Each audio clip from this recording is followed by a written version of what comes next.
Do you have any crazy STD stories? I think we were at the dinner with some friends. I didn't even have an STD, but I do. Well, so it's funny. You just sparked this with that comment that you just made about dry skin, because I also don't have an STD story, but I do. Right? A scare story. Yeah. When I was in college, I was dating a girl all throughout college. My senior year, I'm living in this serial monogamous. I'm living in this awesome spot, and with a couple of my buddies. And I wake up one day and I go to the bathroom and I look down, and on the head of my cock, I did check everything today. Both mics are on. That's right. Confirming. Both mics are on. Confirming. Both mics on. I looked down at the head of my penis. I love that you said cock, by the way. Yeah. That's such a. I always call. I mean, I think everybody like man way. Everybody has a different affectionate name for their schmeckle. You know, their pork and beans. God, their unit, like their member, old porn. Like their it sounds Johnson. like a word you use in old porn. That's what cock is to me. It's like, I mean, like who says that word anymore? I almost exclusively call it a there's cock. poop on your dick, is what you're telling me. Well, no, see. Not poop. I look down, and what is looking back at me can only be described as the birthmark wine stain on like former Russian leader Nikita Khrushchev's head. Do you know the reference I'm making? It looks exactly like that. It's like, I don't know if anyone, like maybe the older generation. No, people know. But like, he was, yeah. He led the USSR when the wall fell. I know. It's a pretty famous. I watched birthmark. the documentary on Netflix. It's a pretty famous birthmark. He's a pretty, he's an integral figure in the history of world politics. Okay, so you got a purple spot. I'm looking down. There's this big splotchy, like purpley red, like dark red, like it's like dark red, and it's very sensitive, and right on the head of my dick. And I'm like, why is Nikita Khrushchev in my pants right now? This is ridiculous. And so I freak out. Khrushchev, right? By the way. Khrushchev, yes. I don't tell anybody, right? I'm just like, I'm going to go to student health and I'm going to get them all. I'm getting all the tests. Give and I me go the there full panel. And I walked in. I was like, I want the whole fucking kitchen sink. Test me for it all. Test me for AIDS. Yeah. I'm freaking out, right? 100%. I'm also thinking, like, if this comes back, one of two things has happened. Either the girl I'm seeing is cheated on me, or I have an STD that's been dormant and now it's fucking rearing its ugly head. Now she has, and right. Third option, right? I guess there would. Either way, it's going to be a tough conversation for sure, and also just scared because a lot more naive at this point in my life. And so I get all the tests. I'm waiting around after that for about an hour. I'm probably there a couple hours, honestly. Okay. Question: was this before you could just like get a blood draw or urine? Remember when they had to like put a Q-tip up sometimes the shaft? Yeah, sometimes they have to do that. They did not have to do that. Thank God. That's something that separates the like boomers from millennials. You know what I mean? So that's the other thing. Have you noticed how every catheter commercial, their spokesperson is the most rugged man ever? Because the conversation about sticking a tube in your cock hole. Yeah, it's the craziest. Like, insane. I don't ever want to like. It's always like a cowboy. Knock me out first. You know what I mean? Like, I want an STD. Welcome to American Catheters. Anesthesia. The finest catheters made in the United States. He also sells for Marlboro. Yeah, no, seriously, look up the catheter commercials. It's always that guy. It's always the same saguaro cactus in the background. It's Wilford Brimley in a fucking 10-gallon hat. Anyway, I'll wrap this here. So finally, I see the doctor, and I'm scared. I'm nervous, and I come in. I'm like, Doc, am I okay? What's wrong? And I remember he was foreign. He kind of looked a little bit like Nikita Khrushchev, just strangely enough. But that's another conversation. Anyway, he's like, pull your pants down, and I'm like, okay. And so I pull my pants down. I swear to God, I did not even get the pants to my knees before he goes, put your fucking pants back on. And now I'm like, okay. What? I'm like, okay. And so I'm even more scared. I'm like sitting on this table, and he goes, let me guess, you're German or Irish, right? Probably something Western European. I was like, I'm German. Well, also Irish. Like look at you. Yeah. So, like and shot in the dark. I'm like, white guys from Europe. I'm like, yeah, I'm German and Irish. And he goes, let me guess. Do you use like body wash, something like, I don't know, Old Spice or Axe? And I was like, yeah, I actually use Axe body wash.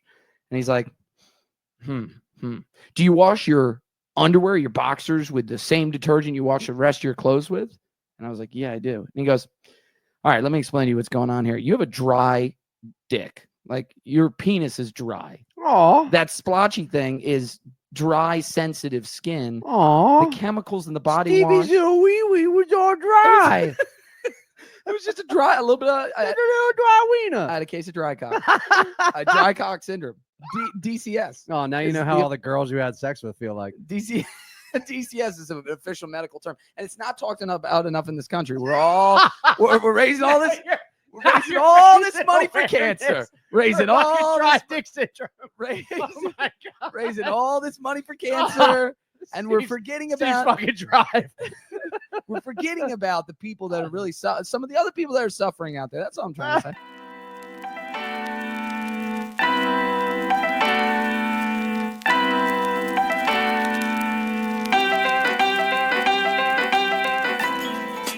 Welcome to Brotosynthesis. I am Steve. And I'm Casey. We're just two Baltimore boys, friends and business partners, cutting it up, talking about life, sports, our wonderful charm city, and anything else that we find interesting. Let's get into it. What's up with the O's? Just give me the 30-second and like. Well, we got to do. Yeah. That was fun to record, and I'll find a way to sneak it in. Maybe we'll do like a credits thing. Sure. On this one. But we got to do the intro. That's what I'm saying. I don't want the update. I just want to know about, like, give me a general sense of what you would. We fired our manager. We were the second worst team in baseball. Everything was going bad. We have an insane amount of injuries to key players. It's just by the day. It's incredible. So we've caught a lot of bad luck, and then we do currently have the worst farm system in bullpen in baseball. We're terrible 6 through 9. We constantly either take a lead or a tied game into the 6th inning and then blow it in those last 3 because our bullpen is so fucking atrociously bad. These guys are not pro baseball players. But from the moment we fired our coach, we've now won 9 of 11. We just won 6 straight. We swept back-to-back series. Now, albeit against terrible teams. Well, not terrible. You got to beat the bad ones. One terrible team, one decent team. You got to beat the bad ones. We have a series this weekend starting tonight against the Oakland Athletics, who are fucking hot garbage. So there's a chance that, I mean, honestly, even if we just pick up 2, but it'd be great if we sweep them again. And if we do, that would mean 9 in a row. And we'd be going into kind of the month of June, which is this big run to the All-Star break, which happens right around 4th of July. Yeah. And the month of June is really just divisional games. We play like Rays, Yankees, Sox, and Rays again. So we had a lot of division games. The Rays suck. We can pick them up. We played the Sox well this year. So there's positives. This new coach, Did we keep the third base coach? Yeah, third base. Yeah. Marcelino. But are we out looking, or you think we're gonna hire? No, we're gonna hire somebody. We're gonna hire somebody young. Somebody good. Yeah, a lot of people. We there's been some names tossed around. Some people think that they're gonna hire former Orioles utility infielder outfielder Ryan Flaherty is the word on the street. That's what people are saying. As the manager. I mean, he was playing like 2 fucking. I think he retired like 5 years ago. Really? Yeah, it's been crazy. But he's been bouncing around the league. He's done, I think he's most recently with the Brewers. He might still be with the Brewers, but as a manager? Yeah, like an assistant. Yeah. I mean, that's a brand. Yeah. It's just like in the NFL where you have like offensive coordinator. Yeah, I just feel like it's baseball just feels like it has so much more longevity to get. Yeah, well, not even necessarily. There's really football's going younger over the past few years too. There's 3 types of managers that are good in baseball, right? And it's pretty proven over time. You can either be like a super high vibes player guy, right? Like just a guy that keeps everybody light, that keeps levity in the locker room, keeps everybody in a good mood because it's 162 games. It's the dog days of summer. Yeah, you're traveling around the country, sweating your ass off. Sweating. So the quintessential guy like that is like Joe Madden. So Joe Madden famously would like bring exotic animals into the clubhouse to and that would be his like pregame speech. Like he famously had a pet alligator that he would keep, that he would like bring to all of his meetings. He was crazy. He's a wacky dude, right? He wore these big Coke bottle glasses. He was just a weirdo, right?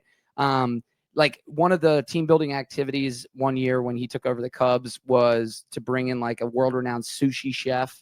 And during spring training, he just like all the players learned how to make sushi one day. And like that was their entire. I'd rather him made me sushi. He's just several days. He's just a weird guy. But fair enough. Say what you will. I'm not a Joe Madden fan personally, but he did get results. He won a lot with the Rays.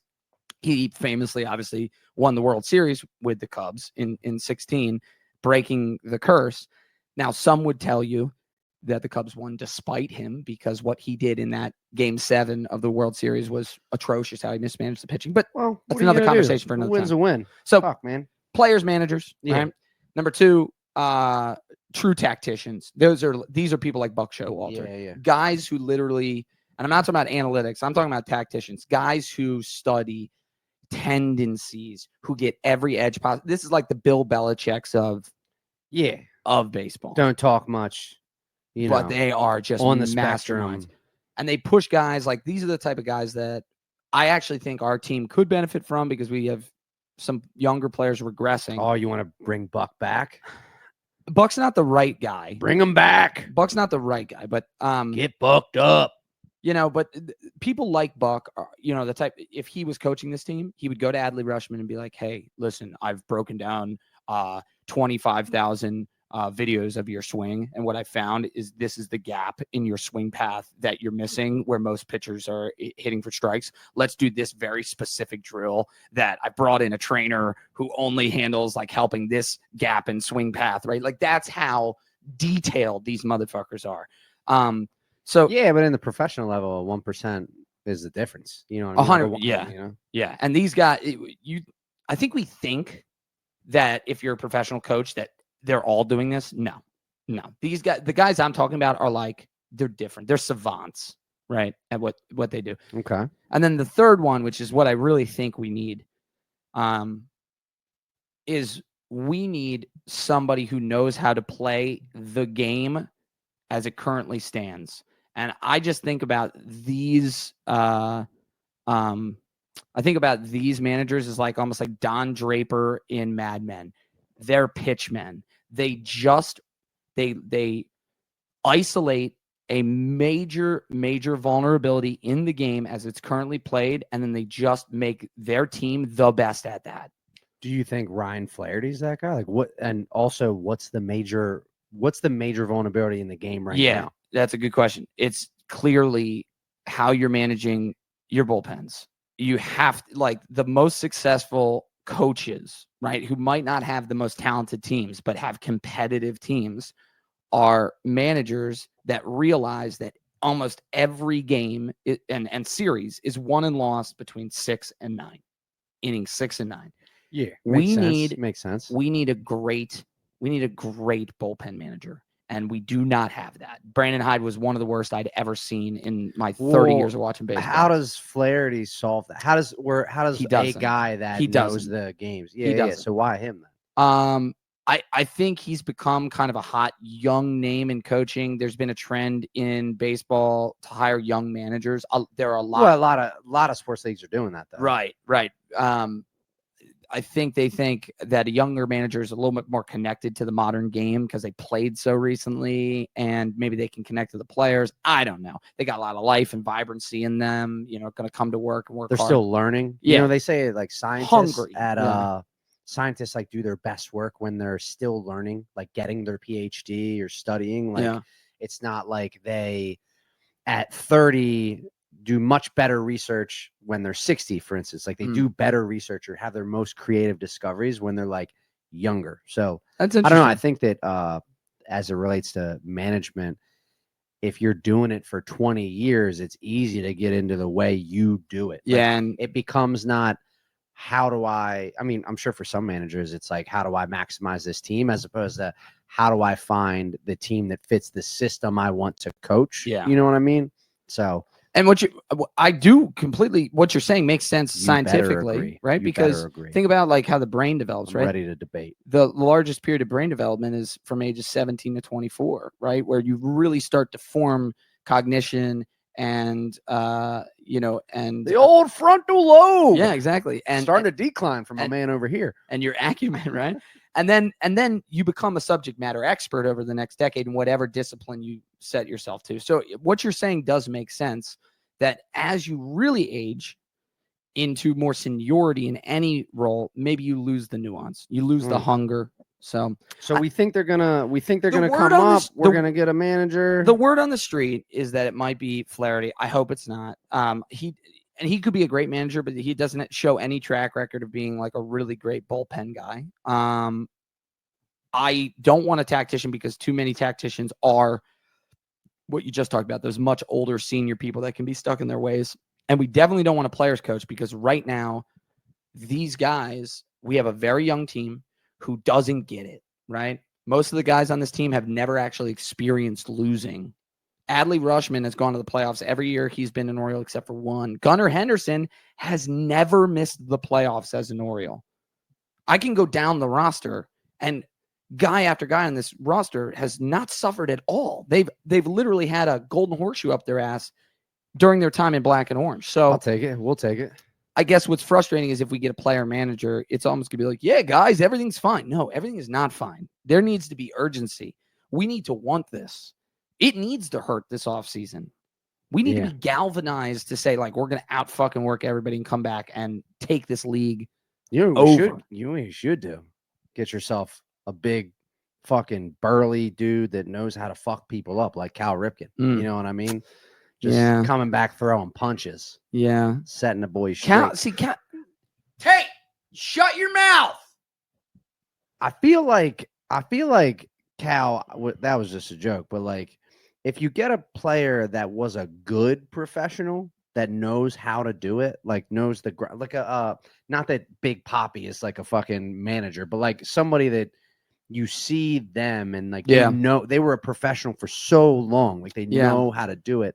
I don't know that, like, not trying to make this all about Flaherty, but like he was on the O's when they weren't good.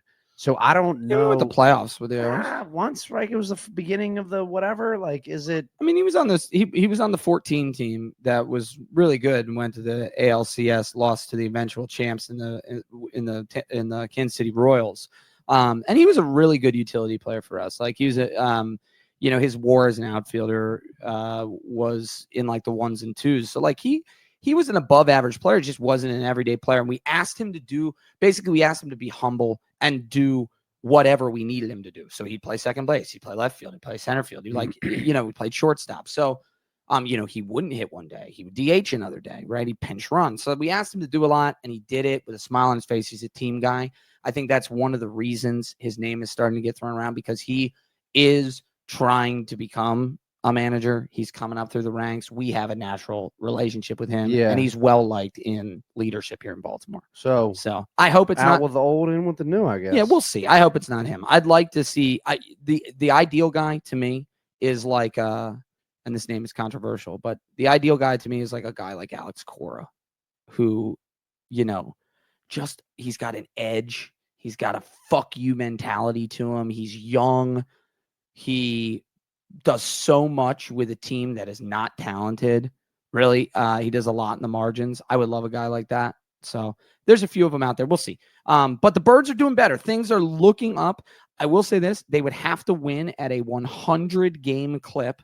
Like that's the rate in order to make the playoffs. Currently, as it stands right now, you need 80. You're going to need probably 86 to 88 wins to get into a wild card in the American League. How many do we have? How many wins do we have? Yeah. 24. And how many games do we have? Not enough. Right. In my opinion. I mean, that's 60 games that we'd have to, we have to win at a 100-game clip. Yeah. So it's going to be incredibly hard. You're going to have to win like 50 or 80 after the All-Star break. Like that's a fuck ton of games. It really comes down to this much. But it's not crazy. It's not crazy. It's happened many times in baseball. Yeah. This is not a story. This is not like it's not like this. The Orioles will be the first one to ever do this. No, many teams have turned around a season like this. Baseball can be fluky. Teams can get hot. It's kind of like a hot goalie in hockey. Like when they're standing on their head, fucking 40 Gretzky's are not putting one in. It's just that. Baseball is one of those fluky sports where a team can just get hot. That's why the baseball playoffs and the World Series are so amazing. It's one of the reasons I fell in love with the game is the variability. You can have a team like the 01 Mariners win 110 or 11 games and then lose in the very first round to a fucking wild card team in the, it's amazing the parity in that sport. Yeah. So I get that. But very happy that we're seeing a little bit of fight in the boys. Yeah. So just question for you. Now that Brandon Hyde's out semi-retired, What do you think he's doing? You think he's playing a lot of pickleball? I hope not.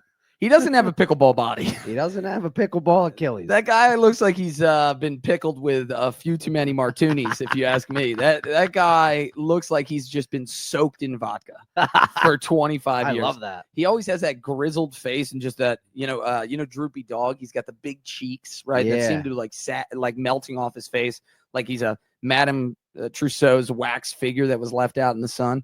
And I worry about him sometime that now that he doesn't have a job, he will slip into a deep, deep hole of alcoholism. But, praying for you, buddy. Praying for you. Plenty of people have been down there and come out. So, yes. Yeah. You know what I mean? No, look, he's a good guy, and he suffered a lot when we were bad. You can touch me. It's okay. We suffered a lot when we were bad. It's a small couch. It's not that big a deal. But, I don't know.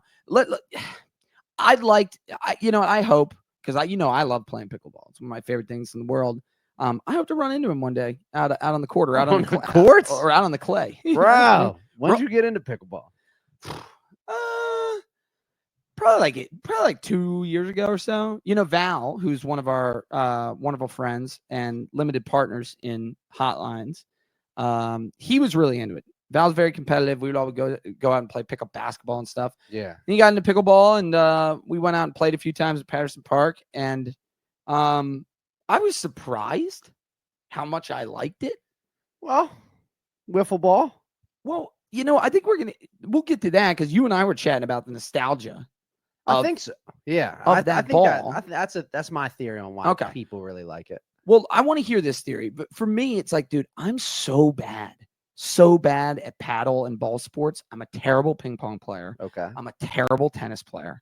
I got these very thin wrists, and my backhand is just terrible. I got guys like Cody fucking Banks. I go backhand, and it's like, it's like I'm so brittle. The ball doesn't go anywhere. Just like, I fall apart. Your wrists are shattered. But pickleball, the ball's so light and it pops. It's got that right, that little pop sound when it hits the paddle.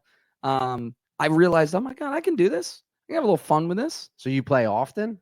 The lady and I, my wonderful partner, we've gotten into it more. She, she's not as competitive as I am when it comes to those sorts of outdoor games. She was an incredible soccer player in her day.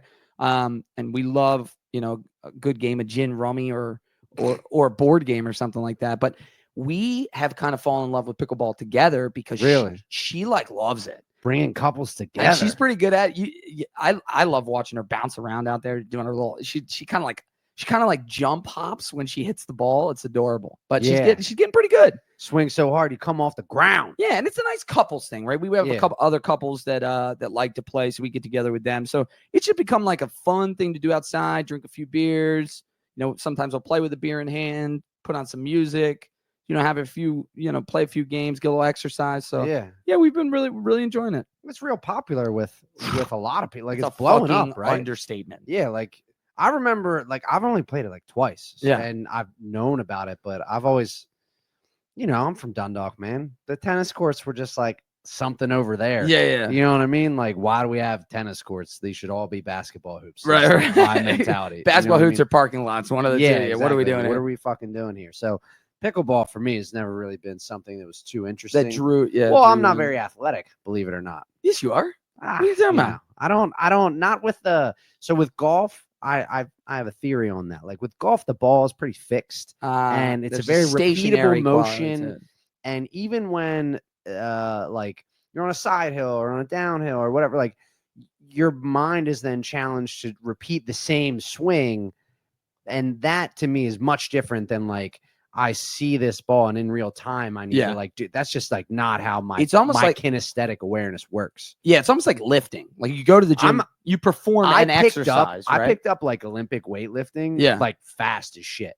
Right. Because it's just like, repeatable hinge lever, up, down, pop. You know what I mean? Like that. So that's why golf translates. Yeah. But something like basketball, where there's a little bit more fluidity of movement and you have to be agile, right? Yeah. I'm not going to sit here and act like I'm a good athlete. I enjoy competing. And the thing for me is I've always had a motor and like crazy drive. Like I'm the one that's going to outwork the other people, but I am not, I I don't have great agility, and you have to be able to move with great lateral quickness and get around, especially if you're that's not me. Play That's some not of the better me. people. No. But My greatest athletic achievement is like getting unsung hero. You know what I mean? I fucking love it. Well, look, I think we should play, at least you and I. We'll film it and put it up for people. 1-on-1? Yeah, we should play 1-on-1. And if the girls want to play, I'll get good at pickleball to beat you. Yeah, you probably will beat me. You'd be surprised. Again, I'm not very good. Like Jordans and ankle support. There you go. We'll get you some rec specs and some elbow pads. Really get out there diving. Dude, and shit. I've had so many TBIs. Like I've had concussions. And that's a traumatic brain transmitted disease, right? Yeah. I don't know about that. Total ball intake. No, it's traumatic brain injury, and I've had several. So we don't like concrete sports. Yeah, fair enough. Yeah. We'll have to go play one of the country club pickleball courts around here that has the nice, like plastic air tiles. You know what I'm talking about? Yeah. Like the indoor gyms. Yeah, Those you walk in that thing and you're like, nice are we courts. about to play human air hockey? Oh, it's great. It is. Great. But I mean, it's an understatement for us to say that pickleball has become popular. Everybody who's maybe watching or listening to this is like fucking rolling their eyes. They're like, yeah, Casey, another segment about pickleball. Casey and Steve, you guys are fucking 10 years late to the party. But No, I'm not. It's interesting because you lived in Austin, and that was like one of the big cities where it blew up. Yeah, it's hot spot because obviously, like, tech bros just want to feel like they invented everything. So they were like, you know what I mean? They're like, let's change tennis to do something else. And they're like, let's make the court smaller. And then, I mean, in Texas, it makes a lot of sense to me because, like, I don't know any adult that would want to play tennis in 100-degree heat. And little that people know, like, Austin's not like, it's a dry heat. Austin's fucking humid as Baltimore and 15 degrees hotter. It's like walking outside and having a wet rag over your mouth trying to breathe. So, like, to me, I'm like, well, that makes perfect sense that pickleball took off because people were like, I want to be outside, I want to play a sport, but I can't move around. I don't want to work that hard at it, like, right? I need an IV after this. You want to run full court fives right now? Fuck that. Yeah, we're going half court, full court, no threes, baby. I'm barely running. Well, I mean, and that's also probably why, because again, this is why I'm encouraging you to maybe try it a little bit more and us to go play. It's a great low impact activity that you can do on a nice day. And we've been bearing the lead. It has that wonderful nostalgia. It's a wiffle ball. It is. It's a fucking wiffle ball. So it makes everyone feel amazing because you can fucking spin that thing. Yeah, you know what I mean? Put a little masse on it. The way it flies through the air, it's all funky. You know what I mean? You can down. When you get to spike one on somebody, you feel like a god. Yeah, just like a wiffle ball. Yeah, if you hit them somewhere, it will hurt. Like it'll be like just a smack on them. That's side note. Part of competition. I would really like to get back into wiffle ball. I want to join like a wiffle ball league. I don't know if you've been. Yeah, we only have kickball and shit like that. Do they have wiffle ball leagues? So a couple guys actually started the American Professional Wiffle Ball League. You can watch it online. It's blown up over the last couple of years. It's legit. Like sponsors, they have a stadium. Yeah, I mean, there's a lot of investment it's awesome. funding going in all types of sports. Yeah, because live content is king. I want to get back into wiffle ball, but that's another episode. Pickleball, it has been this thing that I get the nostalgia of being able to like fucking smack that wiffle ball. I get to be a little bit active, but it's not too hard that I couldn't play it with my mom. Yeah, or play it a little loose. You know what I mean? Like the place that we played at in Austin was like a. You don't have to be that serious. Yeah. Well, no, it was a bar. That was like we have 2 pickleball courts and like, it was like a little compound. A lot of places out there are like that because they have an activity. Well, it's in the West, so like the city's like sprawled out, right? So you can buy a plot that's like big enough. Whereas like in New York or honestly in parts of Baltimore, like you couldn't. You're not gonna be able to put a pickleball facility in Fells Point. You have ping pong and pool and those kind of traditional things. But out there is like fucking 2 courts and people. I mean, dude, a couple frozen margaritas. 100%. And you're out there just in between slugging them down. Well, I love how we kind of we led here with like how you and I, 2 30-year-olds, think about pickleball. Yeah. But the people that dominate the sport, they're not even drinking, and they're taking it way too serious. They're in their fucking 60s and 70s. So it's the old heads. Our CEO was like, he was like in his 50s, right? And he was a college football player. So when this guy got out on the court, no matter who his partner was from the company, no matter who he was playing from the company, bro, it was like he was the only dude that had played this sport before and was clearly very serious about it. It's the only thing he has in his life. He hasn't loved his wife in a decade. Okay, his kids don't love him. They never have. I don't know about that. No, I'm like, okay, fair enough. Like, I don't know. Like, I'll take your word for it. No, I'm just saying that this seems to be one of those things like golf for a lot of older men, where it's like this is the one thing that they have left. Well, I got to find something to do with my time. To compete over, for sure. And and they don't have anything else that they can recreationally compete at, so they get very intense. Oh yeah, very intense. Like the golf friends that, oh man, enemies and friends are won and lost on the pickleball courts. Cool. It does feel like, as a brand, like as a sport, you know, Crown Royal is the official whiskey of NASCAR, and it feels like the official competitor of the sport of pickleball is like your Uncle Dan. Yeah. It's former collegiate D3 athlete Uncle Dan. You know, he wrestled D3, no scholarship, but he's never lost that competitive edge. And he's worked for something like, I don't know, he's been a postman or like worked as an accountant for a long time, you know, and he wears bad ties. But on the weekends, he'll get out there in them 6-inch inseams and he will fucking cut it up with any 20-year-old that wants to get the business. Yeah. And he'll give it to him too. He'll give him the business. Is there a professional pickleball league now? The PP? Yeah. It was running really. So last summer, because I remember when I was at DOS, there was dedicated programming to it all summer long on ESPN3. No shit. What about the slam ball joints too? I've seen slam ball was more occasional, but it was kind of like that same. More of a fad? No, I think you're talking about spike ball. Yeah. Sorry.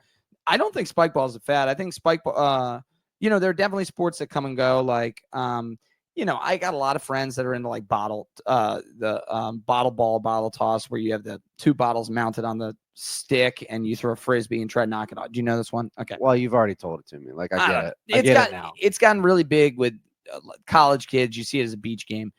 I don't think that's ever going to turn into like a watchable sport. Can Jam's another one I love, but that's not going to turn one. But there have been a few. Cornhole's not going anywhere, right? Fuck, cornhole's here to stay. Cornhole is safe horseshoes. That's why people love cornhole. Is the 20th century darts. Yeah, well, same. Yeah, but except my metaphor was like exactly the same. Right. And you came with like an A- metaphor. Well, because darts is on TV. I don't see a lot of horseshoes on TV. I don't know. Yeah. Was it on TV back in the day? I bet maybe. You're probably right. National tournaments for horseshoes back in the day. Darts are just like these. Tell me 1984. Right, there's not fucking dudes just like out there. You're really working over for that extra index. Point. You're really working for that extra point. I need the volume today. I need the volume. You're killing it. I'm holding the mic today. Yeah. We're working on the audio. You're probably right. I only say that because like the prize money, these dart competitions, and it feels like it's going that way with cornhole, are crazy. So cornhole's here to stay. I actually really do think spike ball's here to stay because anybody that's played it understands the addiction. I mean, it's my favorite outdoor sport to do, other than maybe golf. I've never played it. It's fucking incredible. I love that game. But I think pickleball, we're going to find out in the next couple of years if it has staying power, because the pop is right at critical mass, right? I was not an early adopter.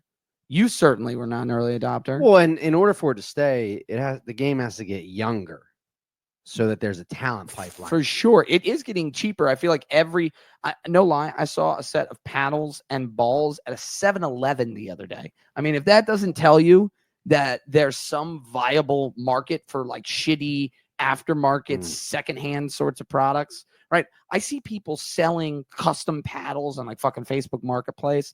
Like that to me tells me there's enough of a groundswell that people are like, yeah. Also, tell me the last time you ran into somebody and they didn't know what pickleball was. I use a 14-ounce paddle. Yeah. What a loser. I use an 18-ounce paddle. Like your bowl cube. Yeah, I do get. It's made of walnut. It's 16 ounces. What's funny is it's perfectly balanced. I do get that serious about my cubes. I know you do. Well, of course. Like that's what I mean. I bet people get that serious about their paddles. The carbon fiber paddle that has, you know, for grandma with a slow swing speed that fucking rockets that thing off. Dude. I keep getting these Instagram ads like constantly for these backpacks that have a slot for your pickleball paddles. It has a built-in cooler. And it's like they're trying to solve this problem. And I'm like, wait, so just made a backpack, right? But it's like a pickleball backpack. Yeah, like which is it's like, how is that a sport? Because the backpack has a cooler.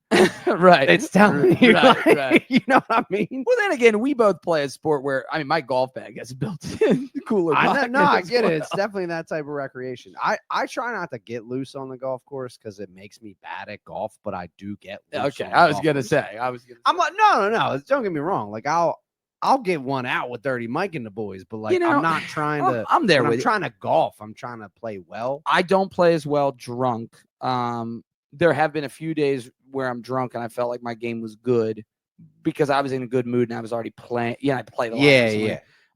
I'm hit or miss high. Sometimes I can be stoned and I'm playing like the greatest golf of my life. Sometimes I'm overthinking every mechanical movement. That's crazy. When I'm stoned, I usually am way overconfident. Like, I underthink everything, and I'm like, I got this, dude. Free and easy, baby. That's all you ever been trying to do. Duff. Yeah. You know, right into the ground, chunk it, hit it fat. The trick for me, though, and I actually think I need to apply this to pickleball because it might be able to take my game to the next level, is microdosing mushrooms and playing golf. I've shot the 3 best rounds of my life. I think that makes a lot of sense. Because it's not enough. You're not tripping, but the focus.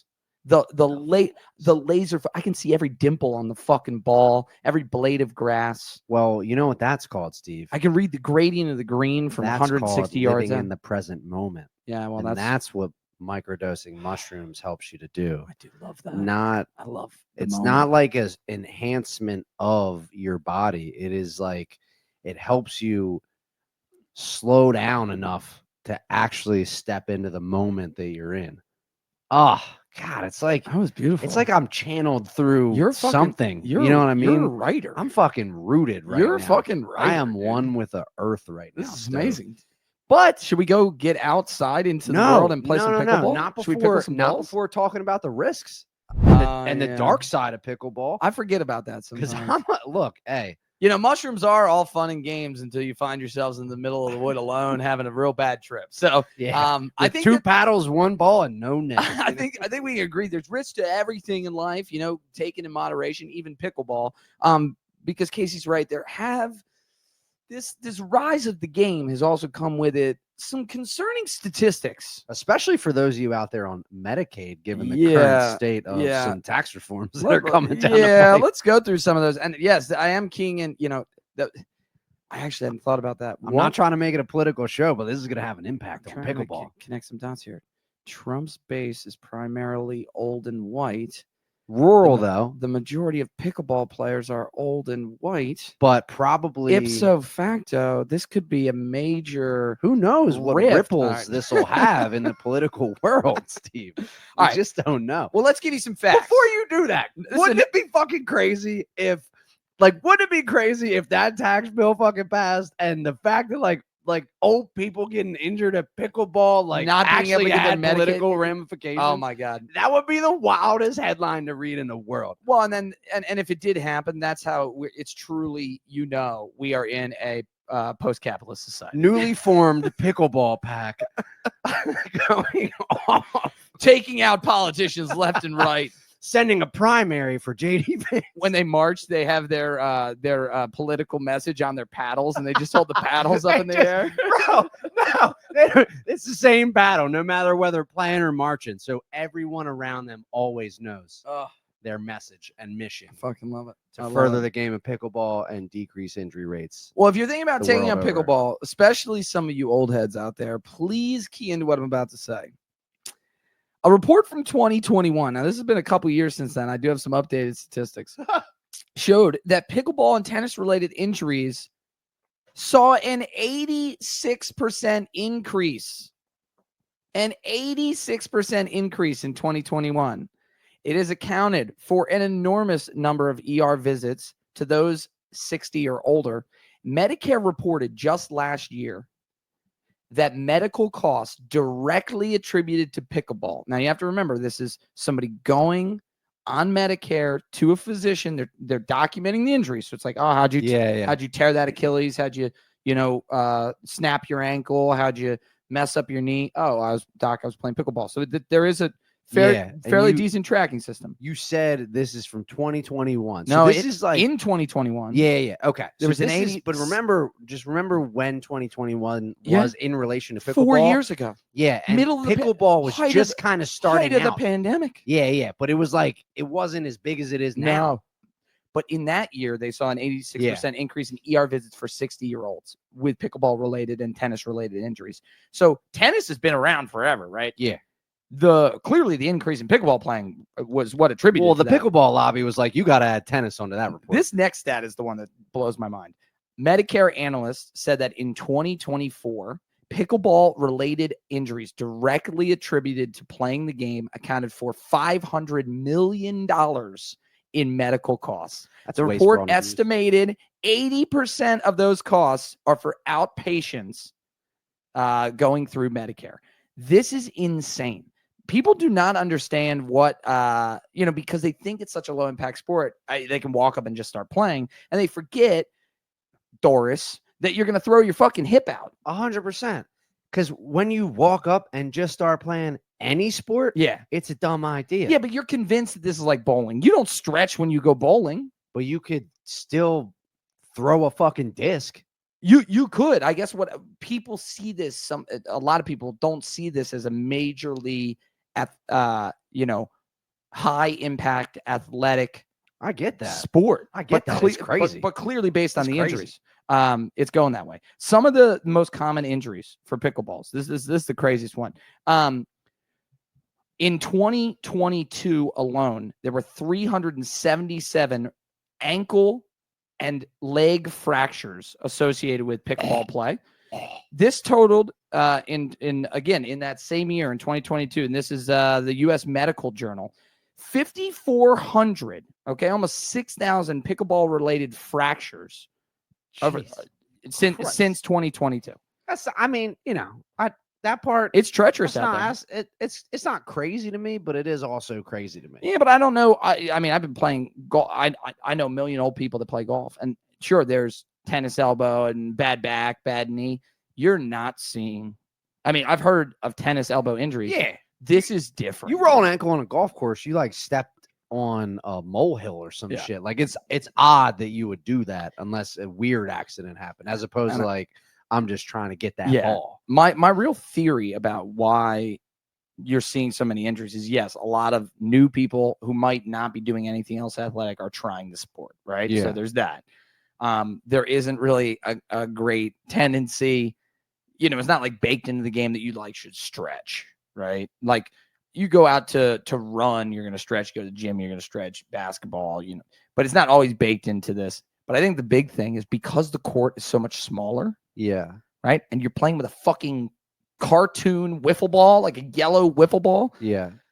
You don't realize that because the court's smaller, the actual lateral dexterity is way harder. It's not like tennis where you have so much space where you need you get a little straight line run. You need a little bit of agility, right? But you have time and space for that ball to get to you. In pickleball, you're crammed right up there against the net. Very reactive. You're just moving blip, left, blip. left and right. Yeah, and so much. what ends up happening is a lot of these people that don't have great balance or have dexterity, they move one direction, body keeps moving that direction. They try to trip back the other way. Boom, snapped an ankle. Boom, torn an ACL. Yeah. So God, be careful out there, y'all. If you're thinking about picking up pickleball this summer, make sure you stretch it out.